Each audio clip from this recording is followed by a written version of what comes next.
I'm better at energy than I am drawing. Horrible person, I know. But okay. So when we come to this earth, we come with information. First of all, when we are like in womb. I'm gonna even start there. Okay, so we're in womb, and our body is building. Our body is coming to fruition so that it could be earthbound. Take all these off here.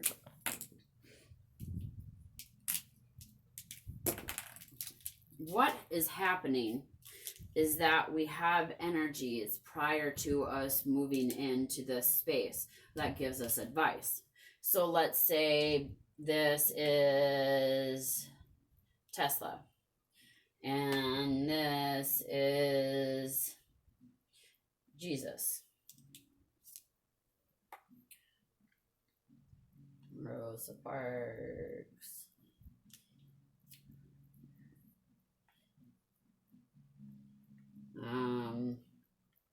Spirit Guide 101. Willie Nelson. I'm just coming up with names. Bob. Albert Einstein. I totally was thinking Einstein. I'm like, would that be too cliche? No. Plus, I don't know how to write Einstein. So, sorry if it's written wrong. Not the best at speller. Einstein. Right? Oh, yeah. I love you. Okay. And then, let's say, give me one other person's name. Kuan Yin. I'm probably spelling her wrong. Is it 2 R's? I don't know. Katy Perry. Katy Perry. Yeah, who knows? I'm just writing that. Names really aren't important. But what is important is that we are in our own internal universe. And when we look out of our universe, there are certain stars, certain planets, certain people, specks of energy that we see that is like a light that hits a mirror in the middle of darkness. It has that shimmer where you're like, ooh, what's that? So our energy gets interested enough to look at that energy. Well, in order to look at that energy,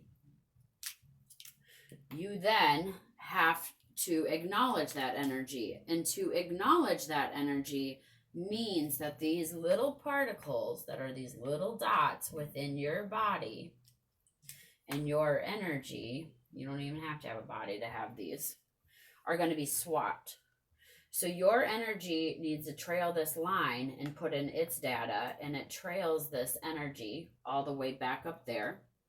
And so whatever energy that you received in your internal island, in your like universe of thought, your universe of consciousness, and or whatever it is, your place of being when you were a creator yourself prior to coming here, has all of this information. And so it says, I'm going into this world and I need said information.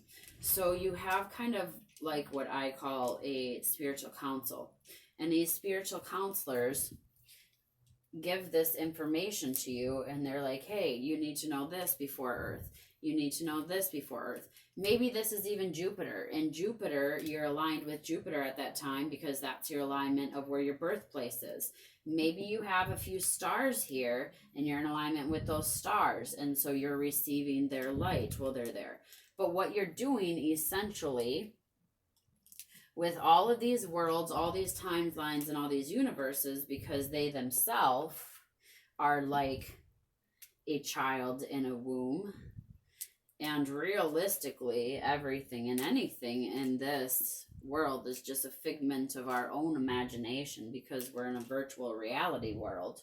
So it is like we are prepping the computer, and these are all of our apps that come in so that when we come into this world, we are filled with all of the applications that we need. And in return, we upload information to all of them.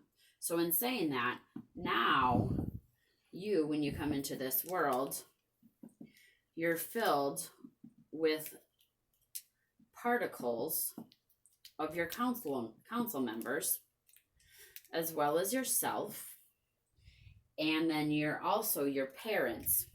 So you have DNA wise, you have you, mom, dad, and there's actually a fourth DNA line, because there's one for mom that's created and one for dad that's created. And then when you come out, you start to build your own. And when you come out of that, and then underneath that, all of that is also creators. So there's actually 3 lines within the DNA. Or 4 lines within our actual DNA. So what's happening when we're going to places, or when you're having your dreams and you're going to other realities, is that you're actually swapping particles. So at that time, when you go off to visit someone or something, now this happens with all the people in your life now too. So now you got Ted, you got Melissa, you got Emily, you have all of these other people also, that now you get particles of them and they get these particles of you. So what's happening when we go into dream state is that we open up our mind to the DMT. We open it up to the norepinephrine. We open it up to the oxytocin, the melatonin, even serotonin then starts building. And so we have all of these chemicals, as well as when we go into REM, our body naturally starts to put out paralysis. And so our body is numbed and it goes into a numbing state. At the point when it goes into a numbing state, our brain no longer needs to monitor it or allow or be present in our moment of life at that very time. And so when we're not present in moment in life and our body is in a paralyzed state, our body then can go into what's called, or what I call, automatic pilot. It's just like any control pilot or driving down the car being like, well, the car knows what to do and I'm going to focus on something else. You're still focusing on your driving and whatever, but you can focus on other details, looking and like, oh, this is a beautiful windmill or whatever. Okay. So in saying that, when we go into automatic pilot, now your brain says, where do I want to visit? Now, not only can we visit all of the people that we've touched, we switch particles with them, but also we have our own timelines. And everybody else has their own timelines. And then we have the universal timelines in different realms, in different areas, in different universes. Now, through the spots that have been coordinated with touch. Now, touch in spirituality means any time that we have witnessed it in any of our senses. So sight, smell, taste, touch, feeling, hearing, any of it, if we've experienced it, we've crossed paths with these frequencies, which means that now every person that you had before this life, every planet that you had before this life, every star that you can see, everything that you have witnessed in this entire world, now we have the universal lines. Now all your experiences here on Earth become a linear, because we can't ever go back. But we can go back and forth on the conscious scale. So, in saying that, what you are doing when you are sleeping is you are touching spots of places, and this happens in healing, that you have already been. And you're jumping through these lines, and really you're kind of following them really fast, but it's like a big jump because you've been there. So now you can just be that. So you're jumping to all of these different places or to all these people. Now, the interesting thing is when you're up visiting Tesla, Tesla's here sleeping. Because you actually swapped that particle. So you got to go internally inside his mind to start experiencing his life at that point in time. And during that time is a place that he asked for rest. So he came here, which is why he knew so many things about the future, because he was on the same conscious line as a lot of the gods and a lot of the extraterrestrials and angels and things that have already been here, that have already put signature, but they're on their timeline here. So now here comes the future and the past. So why do I know things from the future? Because the future's already set. The variables aren't set. But if I'm living life and right now, currently, I'm living life 4 plus 4, and algorithms are symbols. So I can't add up symbols for you guys because you'll know that if you want to get more into healing, and I'm not permitted to say. But let's say that right now, the way that I'm living my life, my algorithm is saying, well, 4 plus 4 equals 8. Well, if I then start to live 4 plus 4 equals 8, then I'll be in that stagnant energy. Now, if I say, but wait a second here, 6 plus 2 also equals 8. I switch the formula. I'm still living off the formula, but I'm seeing it in a different perception. When I can see that in a different perception, then I switch my algorithms. That's like, and then, and that's free will, that we have the ability to switch it. But if my lineage is set here, because this is my thought pattern, this will be my absolute future. But I do have the ability to change my mind. And if I do change my mind, then this will be the absolute future.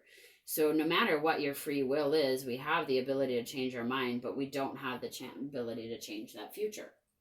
So in saying that, because you already have a future self that has already lived, or that is living, or your algorithms are already set, just like a computer, like we know what Mario's going to do because the algorithms are set the entire game. You could jump, you could run, you could whatever, and you can do all these different things, but you are limited with your algorithms, and that's really what free will is. Now, because of that, you can swap into the future, and then all of us in your particle of the future sees, and then your particle of the past, or the future you, will come into here and they'll see your past. This is where this person's going to have deja vu, because they just swapped into the past, and they come back and they're like, oh wait, this has already happened. Or this person's going to have deja vu once they step into that path or into that future. The same thing happens with our past. We leave trails behind, which is why psychics can tell like what has happened in a murder, because we will leave little signatures of coding, of fractals, of these little lights. I call them fractals. I don't know, people can complain with or say whatever, but to me they're just these little parts of light that have these codes and these patterns in them, and they're left behind. And if we see a picture, if we hear a person, we can pick up on that coding and on that light pattern. And so when we go into the room and turn off the lights, we can still see, bless you, we can still see those patterns. So what you're picking up here are fractals of light that you left behind when you go into the past. So now you're switching your future self with the past, and the past is now coming here. And so that's why we're remembering the past. Now the past you that's living, that hasn't lived this yet, we call that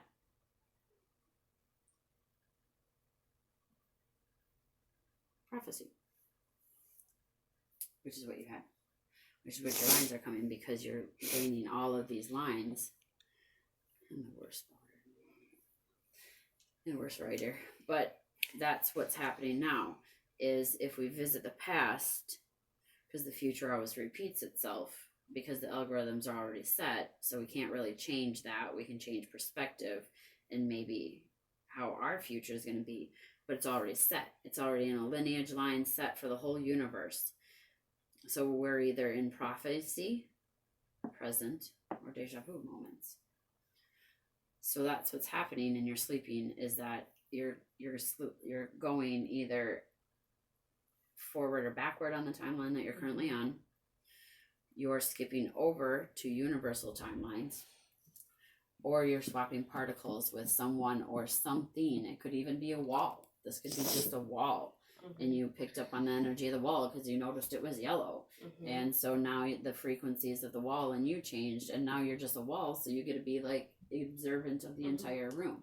And so that's what dreams are. Now this is why dreams are also so complicated, and why they don't make sense, and why they, you know, why they say they're so fast, and they only last for 15 seconds, because it's actually a jump. It's a quantum jump.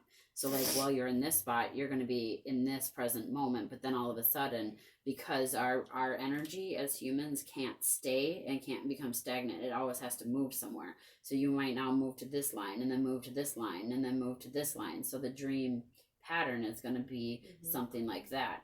Or you could jump up here and be somewhere where you totally didn't know or haven't observed before. It's in the future, and it has to do with another planet and another place, but it seems so real to you. When you come back, it doesn't make sense, and you're like, man, it seems so real. It actually was real. It actually was real for the present moment in time and particle that you were at that very moment. But it's not real for this reality, because this specific coding that's here does not fit into this coding here. We can't bring this here, because if I brought this down here, it would skew up the entire line and entire realm and dimensions and lineage and planetary system and everything. So dreams are that quick jump to get to these places that we have. Or if our body's open and we don't want to sleep, Willie Nelson has the ability to come into our body, and through the particles that we've lived, network and go into these regions of ourself that they've never experienced. And so they felt like they were somebody else, and they were us going into our consciousness and running through trails and mind tracks of ours. And that's what healers do essentially, is that we leave our consciousness to go into your consciousness to try to make sense of all of this, and what needs to be cut, or what needs to be detached, and what needs more energy and what not. So like if you were having a magnificent life right here, then what energy took from you? Well, this energy of this, you know, Rosa Parks here was interrupting. You don't need her anymore. She doesn't need you anymore. And so I erased that energy there. If the energy, you know, was of the future, and we don't need that, then we're going to erase that energy. You know, if this is one of your dimensional units and maybe that planet left, we're going to erase that. So we'll leave you with a plain slate. I can't erase the time, you know, the time of life. So that's going to have to stay there. So you're left with time, and you're left with a new place to modify connections. And let's say you had a really good time right here. What I can do is copy this coding and bring that coding into a place where I know the colors and the lights that are needed, so that I can start adding on, and then it's just taking away color or adding color until it fits exactly, you know, what this would look like. And that's how, like, coders, or at least I do. I mean, I would assume everyone else does, and maybe they just don't know.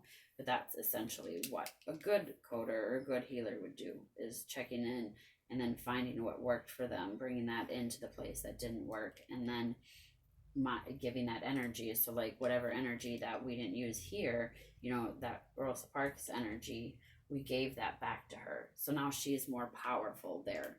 And in this realm that didn't exist, that energy ended up going somewhere else, so it exists more within you. So yeah, that's that. A lot of stuff.